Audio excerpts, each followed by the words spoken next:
بسم اللہ الرحمن الرحیم۔ السلام علیکم ورحمۃ اللہ وبرکاتہ۔ ناظرین و مستمعین کرام، 8 مارچ کو چند خواتین بازاروں میں نکلیں گی اور ان کے ہاتھوں میں پلے کارڈز ہوں گے جن پر مختلف قسم کے بیہودہ نعرے لکھے ہوں گے، جن کو دیکھ اور سن کر کسی غیرت مند انسان کا سر شرم سے جھک جائے۔ یہ خواتین کیا چاہتی ہیں؟ یہ آزادی چاہتی ہیں۔ کس سے آزادی؟ اسلام کی تعلیمات احکامات سے آزادی چاہتی ہیں۔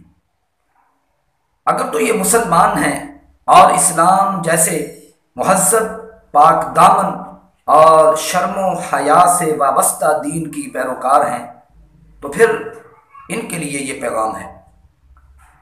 اسلام میں عورت کی شان، عظمت، مقام بہت زیادہ ہے۔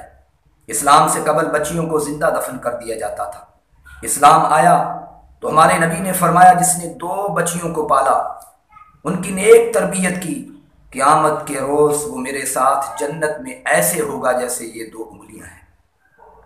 اور ایک حدیث میں آپ کا ارشاد گرامی ہے، جو ان بیٹیوں کی وجہ سے آزمایا گیا، یہ بیٹیاں قیامت کے دن جہنم سے پردہ بن جائیں گی۔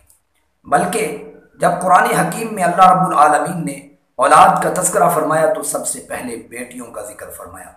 یخلق ما یشاء اناسا، وہ چاہے بیٹیاں عطا کرے، وہ چاہے بیٹے عطا کرے۔ اسلام سے پہلے عورت کے حق کے وراثت مال لیے جاتے تھے۔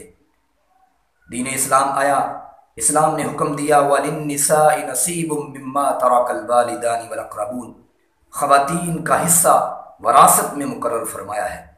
اسلام سے پہلے عورت کے ساتھ ناروا سلوک کیا جاتا، عورت کو جانوروں کی طرح رکھا جاتا، مگر یہ اسلام ہی ہے جس نے کہا وَعَاشِرُوهُنَّ بِالْمَعْرُوفِ، قرآن میں ہے کہ ان کے ساتھ خوبصورت زندگی گزارو۔ اسلام نے عورت کو ہر روپ میں عزت دی ہے، بیٹی کے روپ میں رحمت قرار دی، اور فرمایا بچیوں کو زندہ دفن کرنا حرام ہے، اور بیوی کے روپ میں فرمایا ازواجا لتسکنوا الیہا، یہ تمہارے سکون کا ذریعہ ہیں۔ اور رسول گرامی صلی اللہ علیہ وسلم نے فرمایا خیرکم خیرکم لأہلہ، تم میں سے بہترین وہ ہے جو اپنی بیوی کے لیے بہتر بن جائے، وَأَنَا خَيْرُكُمْ لِأَهْلِهِ، اور میں اپنی بیویوں کے لیے سب سے بہترین۔ اور اسلام میں ماں کے روپ میں، اسلام میں اللہ رب العالمین نے فرمایا عورت کو ماں کے روپ میں، فرمایا اس کے قدموں کے نیچے جنت ہے۔ مرد کے، کسی مرد کے بارے میں نہیں فرمایا، یہ صرف ماں کے بارے میں فرمایا ہے، ان الجنت تحت اقدام الامہات، ماں کی خدمت میں، ماں سے پیار میں، ماں کے ساتھ حسن سلوک کرنے میں جنت ہے۔ اور بہن کے روپ میں اسلام نے عورت کو عزت دی ہے، ہر پہلو کے لحاظ سے، ہر روپ میں، ہر شکل میں عورت کو عزت دی، احترام دیا اور اس کی حفاظت کی۔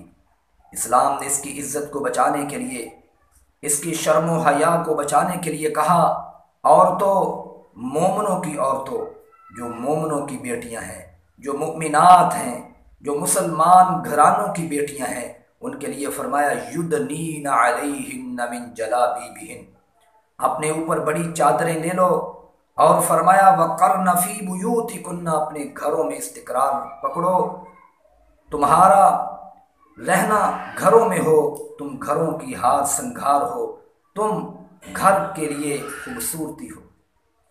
ناظرین و مستمعین، یہ خواتین جو پلے کارڈز اٹھا کر بازاروں میں نکلی ہوئی ہیں یا نکلیں گی 8 مارچ کے دن، یہ اسلام سے آزادی چاہتی ہیں، یہ پردے سے آزادی چاہتی ہیں، اور واضح الفاظ میں یہ ہے کہ یہ اللہ اور اس کے رسول سے آزادی چاہتی ہیں، یہ اللہ اور اس کے رسول سے جنگ چاہتی ہیں۔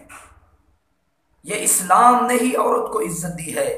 دنیا کے دوسرے مذاہب پڑھ کر دیکھ لیں، عورت کو کس طرح استعمال کیا جاتا ہے، ٹیشو پیپر کی طرح عورت کو استعمال کیا جاتا ہے، اور کوئی رشتہ نہیں ہے اور کوئی غیرت اور کوئی شرم نہیں ہے